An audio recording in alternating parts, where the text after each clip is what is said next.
दूर किसी पहाड़ी इलाके में एक गांव रहता था। उसमें दो दोस्त रहते थे। एक का नाम अली और दूसरे का नाम फरहान था।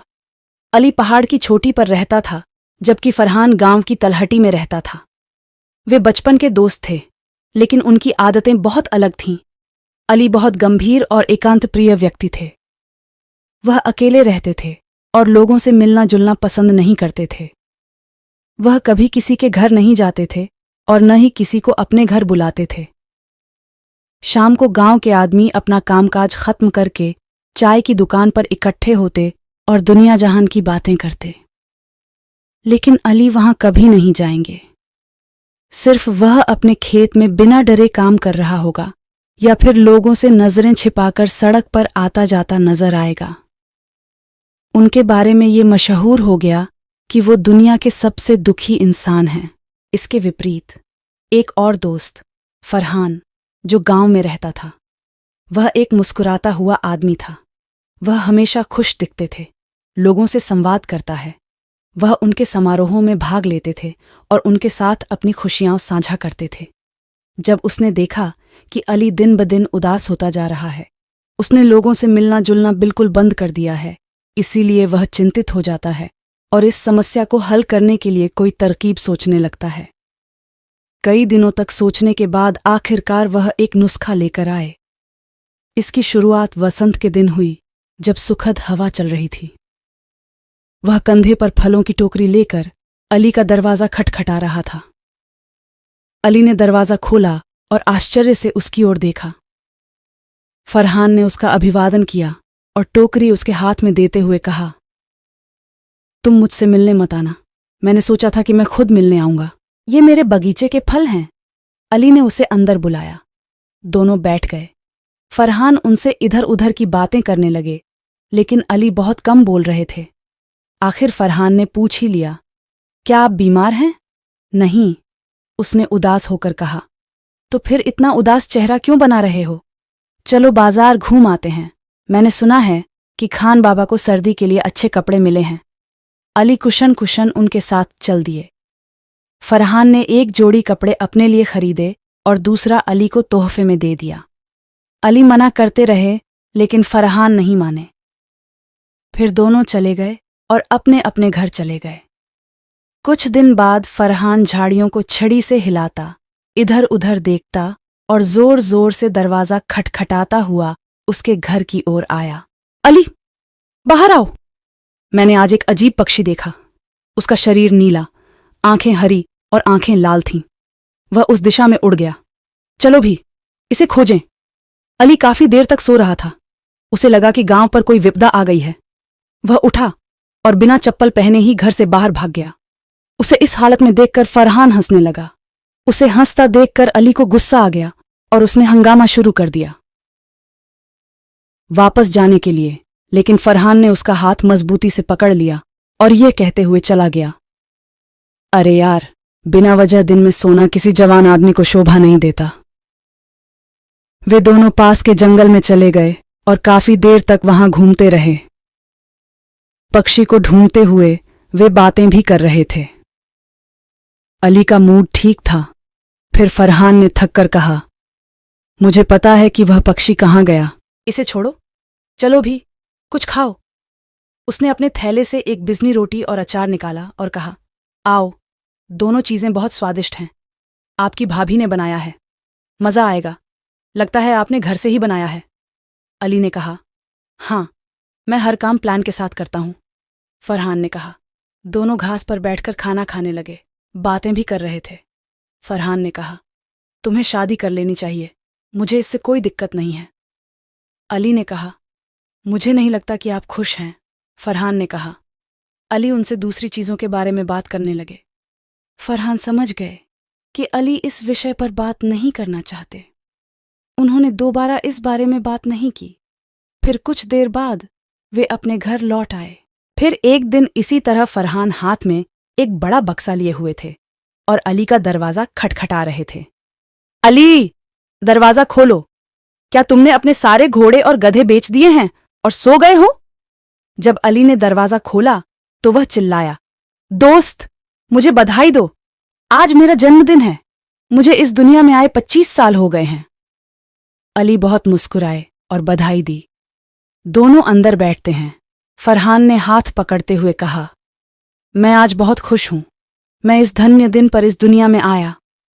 अली ने गर्दन हिलाई और फिर कुछ भले ही वह मुर्गे का सिर ही क्यों न हो। अली जोर से हंसे। फिर वह चाकू ले आए। फरहान ने केक काटा और वे मजे से केक खाने लगे।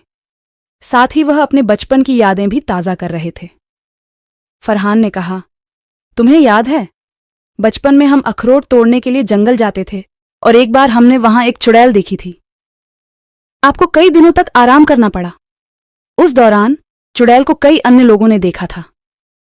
अंततः सभी ने वहां जाना बंद कर दिया, लेकिन बाद में पता चला कि वह एक बेघर महिला थी। उसका मानसिक संतुलन सही नहीं था। अली ने कहा। फरहान ने गर्दन हिलाकर कहा, वाह, आपकी याददाश्त बहुत अच्छी है। मैं आश्चर्यचकित हूं। जब आप लोगों से मिलते हैं तो उनसे बात क्यों नहीं करते? मुझे ज्यादा बात करना पसंद नहीं है, अली ने शर्माते हुए कहा। हां, कम बात करना अच्छी बात है, लेकिन दिलचस्प और अच्छी बातें हर कोई दिलचस्पी से सुनता है। वह अपना सिर हिलाने लगा, इसलिए वे बहुत देर तक बातें करते रहे। फिर फरहान वहां से चला गया। फिर फरहान ने अपनी रणनीति बदली। अब वह खुद नहीं जाएंगे बल्कि अली को बुलाएंगे। एक दिन उसने अपना संदेश अपने घर के पास से गुजर रहे एक कुल्ली को भेजा, जो पहाड़ की चोटी पर जा रहा था। आज मेरे बेटे का रिजल्ट आया है। वह अपनी पार्टी में प्रथम स्थान पर आए हैं। दोपहर को घर पर एक छोटा सा समारोह है।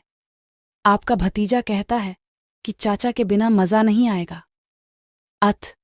तुम तुरंत जाओ। संदेश पढ़कर अली ने गहरी आह भरी। उसका दिल कहीं जाने को नहीं कर रहा था। कुछ देर तक वह उसी बेफिक्री में बैठा रहा। फिर वह उठा और हाथ मुंह धोकर अलमारी से अपना नया सूट निकाला और उसे पहनकर घर से निकल गया। हां, रास्ते में वह बच्चे के लिए उपहार खरीदना नहीं भूले। घर में जोर शोर से समारोह चल रहा था। वहां बहुत से लोग थे। शुरू में अली कुछ आग बुझा रहा था, लेकिन फिर वह लोगों से घुल मिल गया। उन्होंने वहां खूब मस्ती की। घर आकर भी वह समारोह के ख्यालों में खोया हुआ था। फिर एक दिन अली को एक मैसेज मिला। लिखा था, मेरे दोस्त, मैं कल रात से बहुत बीमार हूं। ऐसा लगता है कि मेरा आखिरी समय आ गया है। मैं चाहता हूं कि जब मैं मरूं तो तुम मेरे पास हो। अली उछलकर खड़ा हो गया। वह जल्दी से अपने कपड़े बदलने लगा और जल्दबाजी में उसकी बाहों और गर्दन, शर्ट के कॉलर में कपड़े फंस गए। घर में स्वादिष्ट खाने की खुशबू आ रही है और फरहान, जिसने उसे खिड़की से आते देखा, तुरंत बिस्तर पर लेट गया और जोर जोर से कराह रहा है।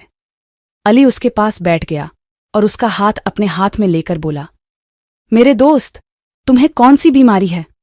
बात खत्म हो गई। यह कहकर उसने गहरी आह भरी। अली उसके हाथ पैर दबाने लगा और उसका हौसला बढ़ाने लगा। जब खाने का समय हुआ तो फरहान की बेगम ने मेज लगाई।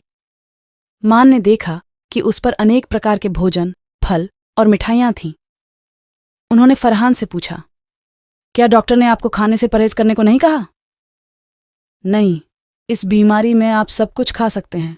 उसने गुस्से में कुछ कहा और खुद को इस यातना से मुक्त करने की कोशिश की, लेकिन असफल रहा। आखिरकार उसने दौड़ना शुरू कर दिया। अरे, कोई है जो आया और मुझे बाहर निकाला। मैं फंस गया हूं। आखिरकार उसका पड़ोसी आया और उसे इस मुसीबत से बचाया। फिर वह मोजे पहनता है, लेकिन दूसरे उसी रंग के मोजे नहीं मिल रहे थे। इसलिए उसने एक अलग रंग का कमोजा पहना और उठकर एक पैर में जूता लेकर दौड़ा और दूसरा जूता वह दौड़ते समय पहनने की कोशिश कर रहा था। पहाड़ी ढलान से उतरते समय वह गिर गए, लेकिन तुरंत संभल गए। उसका पड़ोसी अपनी खिड़की पर खड़ा था। पूरे गांव में वह कहानियां सुनाने वाली नानी के नाम से मशहूर थीं। अली की ये परफॉर्मेंस देखने के बाद वो दौड़ पड़े। क्या आपके घर की छत गिर रही है? या आप शादी करने जा रहे हैं? लेकिन अली ने उन्हें कोई जवाब नहीं दिया। मेरा दोस्त, ये सुनने के लिए मुझे काफी देर तक इंतजार करना पड़ा। खैर, देर हो जाएगी। मैं अब अपनी बेगम से आपके लिए एक अच्छी लड़की ढूंढने के लिए कह रहा हूं। कुछ दिनों बाद अली की शादी बड़ी धूमधाम से हुई, जिसमें पूरे गांव ने हिस्सा लिया।